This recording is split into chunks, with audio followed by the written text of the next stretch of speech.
Confederal Socialist. Well, I'm thinking about the history of civilization. I am biased towards the history in Western civilization, which I know in detail, not just historically, but the history of philosophy during that, and of philosophies and religion. And it seems to me that the brutishness comes first, and then they use religion. Now, I know in the East there are more ancient religions that have had stronger influences for longer periods of time. But even then, they took on the warlike brutishness of this system that we see, in the state.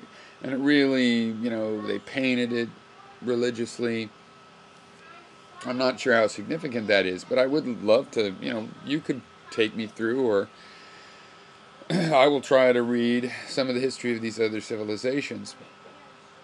The thing is, too, as far as my apparent contradiction, I will agree with your interpretation that makes it only apparent in that yes, the the origin of the state is illegitimate, whether it was by religious means or by the means of these organized crime, raping and pillaging, stuff we would think of as illegal now, and forming a state.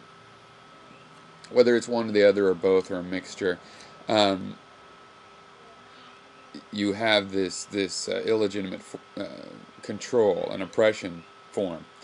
And why wouldn't I just want to get rid of that? Well, yes, I think the thing is that they built infrastructure, and we've demanded that they do certain things for us.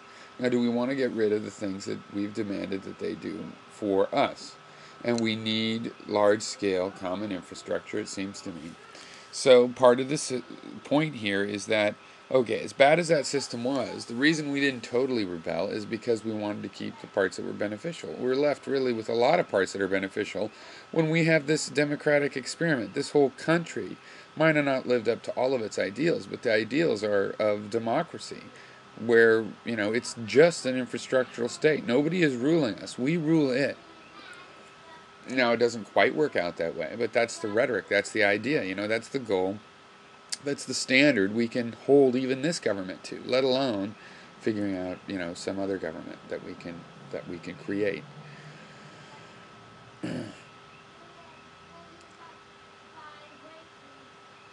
I obviously do not believe that, uh, you know, I believe that I do believe you have some semantic points. Corporations, as we know it, are immune from responsibility and are very much a creation of the state, just like currency or anything else. But if you want to talk about private organizations of people, this is where governments come from. And you want to think that, no, you could never have a monopoly. Well, why not? I mean, for one reason, there's gets to be monopolies that you'll say are legitimate, but that's different from saying that they can't exist. For example, if somebody invents a phone system and strings up, phone lines, then other people figure out, oh, that's cool, and they string up little phone lines. But then that first one is big enough, or any of them are big enough, but let's say it's the first one, and they buy up all of the other phone companies. And they have this huge network of phone companies.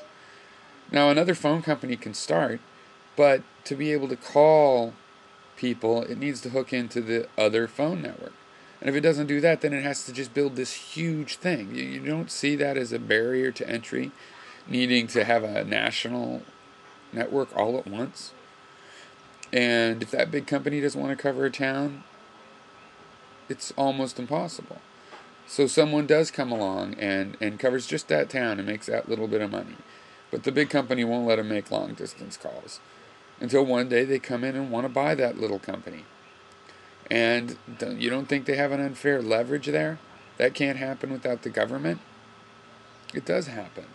And, it's fairly straightforward for it to happen.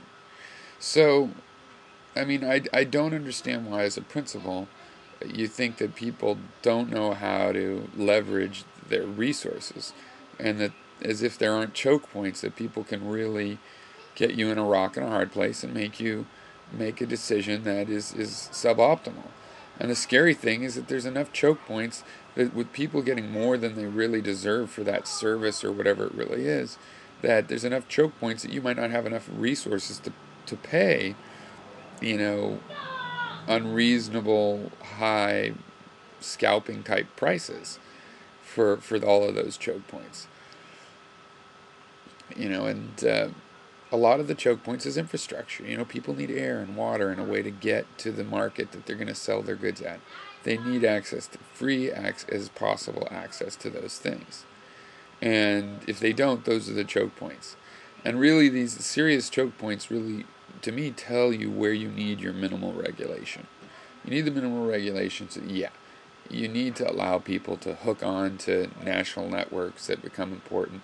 Not when the phone is a novelty, but as soon as we're using it for 911 and saving lives and a serious part of our modern infrastructure, then yeah, frankly, I'd love if you don't need any regulation at all. If those big companies would just realize, well, of course we're going to let you plug into our network. I mean, and just did it out of reasonableness, but they don't. And and if they want to do it out of reasonableness, there really isn't a problem having a regulation that you have to have that kind of modularity and let people plug in to systems. So anyway, there's a lot of benefits to doing business in this nation. To have to follow a few regulations doesn't seem like a big deal. But I probably missed some stuff. But I was thinking about your video and I watched it. I would have watched it a couple more times when you said hurry up and answer. So I hurried up and answered, which may mean I missed something. So now you have to hurry up and answer back so we can get to whatever I missed and you missed.